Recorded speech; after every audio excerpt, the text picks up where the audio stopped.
Mercy me, Marvin Gaye, here on Democracy Now!, democracynow.org, the War and Peace Report. I'm Mimi Goodman with Juan Gonzalez as we talk about the fracking hearing that took place on Capitol Hill yesterday, on Wednesday, in which the Gasland director, filmmaker Josh Fox was arrested, handcuffed, and taken out of the hearing as he attempted to film. Juan? Well, we're also joined by John Fenton, a farmer who lives near Pavillion, Wyoming. He's chair of the group Pavillion Area Concerned Citizens. John Fenton, could you talk to us about the changing views of the residents around in your area about fracking? You have about a dozen gas wells on your property? Yes, that's within just 350 feet of our home. We have 8 to 10 of them. On the whole farm, we have 24 gas wells.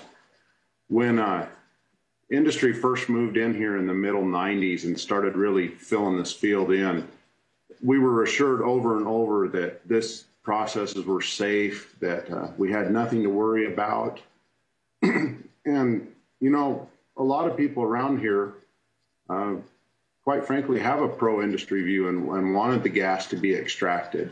But things changed pretty rapidly. It didn't take long to notice significant impacts to the water. The change to smell like diesel fuel, methane was bubbling in the water. We had neighbors that actually had livestock die from drinking the water. And we also saw really huge impacts to our way of life. The farm fields are full of wellheads now that we have to work around. We have people coming and going off our property 24 hours a day. And we've seen over a 50% devaluation in the value of our land. So we've been hit on every front with this. And the idea that this can be done safely and without impact, I think that we could disprove that real quickly if you would come and see us here in Pavillion, Wyoming. And when you raised issues to the companies and to authorities about the impact on the water supply, what was the response? Well, when we first started to see this, we initially went to industry, which Encana is the company in our case, and we went to the state of Wyoming. Now, the state of Wyoming has insisted all along that there's nothing wrong going on here in Pavillion, Wyoming. And a lot of times what they would do is they would show up with, you know, we'd have a Department of Environmental Quality staff person show up with an Encana employee, and the state employees would point to Encana's water tests and say, look, there's nothing wrong with your water.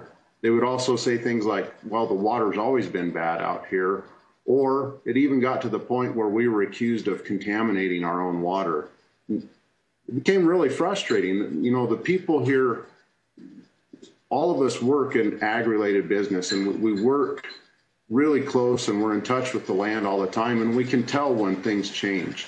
And we knew that what was happening was not normal, and we knew that we hadn't done this. So we really felt left out, and we felt ignored by the people who were supposed to be looking out for us. And so we started to take the issues into our own hands. And first of all, what we did was our Pavillion Area Concerned Citizens is an affiliate group of the Powder River Basin Resource Council. They work on grassroots problems. They work for the people that are directly impacted. And through them and through our work with our neighbors, we contacted the Environmental Protection Agency. And only then did we start to deal with people who realized that we had genuine concerns, and they came to Pavillion and began to investigate those concerns. Josh Fox, we want to play a clip of your movie. This is the part that has gotten so much attention in your first film, Gasland. In this clip, Josh Fox, you visit the home of Mike Markham of Colorado. Markham demonstrates how his tap water is so toxic he can set it on fire.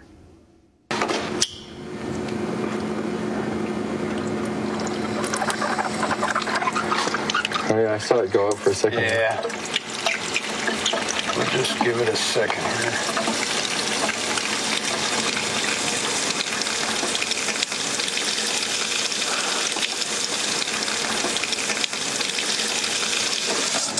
Whoa. Jesus Christ. That's the best I've done. Wow. And there we see Josh Fox filming Mike Markham setting his tap water on fire. Josh, talk more about that and how this fits into Wyoming and the EPA hearing you were arrested at yesterday on Capitol Hill. Well, I mean, although this is a scene that's been played over and over again, it's actually one of 7 different people in the film who can light their water on fire. And when I go to Pavillion, Wyoming, Lewis Meeks, which is one of John's neighbors, puts a blowtorch in his water and then burns off a kind of weird chemical plastic film on the surface. And I think people, you're going to see a lot more of this water on fire phenomenon in the next film. I want to remind everybody that this gas drilling, this fracking, is not only happening in small places like Pavillion, Wyoming, or Dimmock, Pennsylvania. We're talking about half of New York State, 3/4 of Pennsylvania, half of Ohio, all of West Virginia, indeed in 34 states. And there's a map that people can look up at gaslandthemovie.com and also see that clip for those of you listening on the radio. But what we're seeing here is a rampant situation of water contamination, both with methane getting into aquifers, as you see the methane coming into the private water well, the natural gas, and actually being ignitable out of the tap. But what's scarier, in a way, is the benzene and the carcinogenic chemicals, some of these things that have shown up in John Fenton's well that are associated with drilling fluids and drilling muds. In Pavillion, they showed that there was 50 times the safe level of benzene in their groundwater. Now, there's no real safe level of benzene at all in groundwater. Benzene is a carcinogen, but when you're talking about 50 times the safe level, when you're looking, they also had 2-butoxyethanol in their water. A lot of these same contaminants were showing up in water wells in Pennsylvania. We've seen the flammable water phenomenon happening in Australia. We've seen it in PA. We've seen it in Canada. So this is not something that's happening on a small scale, and it's not something that's happening in only a few exceptional cases. But what's happening with John and Pavillion is exceptional in the sense that they actually got EPA to come out there and do this 3.5-year investigation. And when you witness the events of yesterday, not only kicking out journalism from the House of Representatives and kicking the First Amendment out, and out with that goes John Boehner's pledge of transparency in Congress, but also kicking out science and saying, actually, we don't care about science. And what's true here is that we're living in an age which is not kind to objective information. And frankly, this kind of obstructionism of investigating the truth, reporting the truth, this is what we've seen over and over and over again. And I'm outraged at this approach, because when you see people like John Fenton who've been dealing with this and who don't have a political position coming into it, and they're being attacked simply for reporting what's happening to them, you witness that this is a phenomenon and a tactic and a strategy that happened when climate change was first reported. It goes all the way back to when they started to link tobacco with lung cancer. They mounted a PR campaign to try to dismantle that information. And this is not a democratic approach. When we are given objective information, objective science, you have Americans coming forward asking for investigations, or a person like me going into Congress to try to report on those investigations. You cannot be faced with bullying tactics, intimidation tactics, and literally either been handcuffed and thrown in jail and taken out of there, or in the situation where you're being made to be a prisoner in your own home because no one is listening to you, like John and Lewis Meeks, and a lot of these thousands of cases of groundwater contamination in America. Josh, I'd like to ask John Fenton specifically about this whole issue of how he makes do now with the situation of the contaminated water. Are you having water trucked in for the community? And what about bathing, cooking, the other aspects of life that you depend on water for? Drinking and cooking water comes in 5-gallon office cooler type water jugs now. So that's what we do all of our drinking and cooking issues with. We're still bathing in the contaminated water. We've not been able to procure an alternative source yet. We've seen all sorts of impacts from that. We have people with really unexplainable health conditions, a lot of neurological problems, neuropathy, seizures, people losing their sense of smell, sense of taste, people with their arms and legs going numb. it's very significant, and it's very troubling.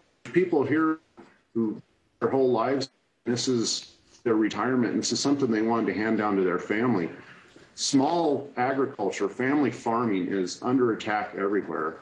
And here we have just one more example of that deterioration of the family unit. It's even to the point where the water that comes out of our wells is no longer usable for growing a garden. It stunts all the plants. So it's had a huge impact, and we're working towards trying to get whole house replacement so we're bathing in clean water, but that's something that we haven't been able to do yet. Well, we will certainly continue to follow this issue. We got this statement from one of the members of the House committee, Maurice Hinchey, who is retiring at the end of his term from upstate New York. He said it's beyond unacceptable that acclaimed documentary director Josh Fox was arrested for trying to film a public hearing on groundwater contamination caused by hydraulic fracturing in Pavillion, Wyoming. Congressman Hinchey goes on to say this was a public hearing. There was plenty of room for cameras, and a credentialed camera crew was told they would be denied access because they were working for a documentary filmmaker. This is blatant censorship and a shameful stain on the Congress. I stand by Josh's right to record this hearing. His arrest was a huge mistake. Again, the statement of retiring Congressmember Maurice Hinchey, who was in the room on the committee. Josh Fox, will you attempt to film another EPA hearing on Capitol Hill as we wrap up? We filmed hundreds of public hearings across America. Of course. And I would say I'd like to try to see them arrest me in Congress to tape a public hearing again. I think when you have a First Amendment threat, the thing that you have to do is exercise the First Amendment. So I very much doubt that they'll be arresting me at a public hearing in Congress again. I doubt it. And this last news that we just reported in the last few days, Environmental Protection Agency agreeing to begin delivering fresh water to 4 homes in northeastern Pennsylvania where water wells have been contaminated by fracking. Excuse me? The latest news that we've just gotten, the EPA agreeing to begin delivering fresh water to 4 homes in northeastern Pennsylvania, whose water wells have been contaminated by fracking. Yes, well, that's in Dimock, Pennsylvania, and there's another case where residents stuck to their guns, and in spite of an enormous amount of intimidation, both by industry and by DEP, in a similar situation where what John Fenton described, where you had DEP from Pennsylvania, the state agency, walking in arm in arm with Cabot Oil and Gas, a lot of this revolving door between state regulators and industry, finally got the attention of the EPA, the federal agency, and they came in, did their own survey of the water wells, looked at the testing results, and decided these people need water delivery. And this is not a cheap or inexpensive thing to do. The original proposal was for a water line. That was going to cost $12 million to serve 18 families. So when you take a look at the cost to taxpayers and the cost to the quality of life in America from hydraulic fracturing, and you realize that the profit from that gas is going all towards these huge oil and gas companies, you realize that this is a raw deal when you actually add up the economics of it. We pay the cost as citizens for the damage that will go on forever. And when I've talked to John Fenton, I asked him, is there any remedy for the groundwater in Pavillion? And he said to me, well, actually, this is going to outlast me. There's no talk of ever fixing this problem in the ground.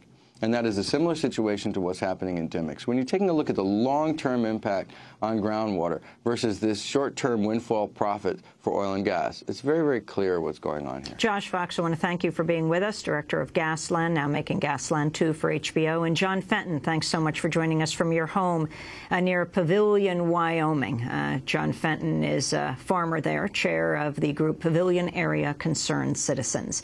This is Democracy Now!, democracynow.org, The War and Peace Report.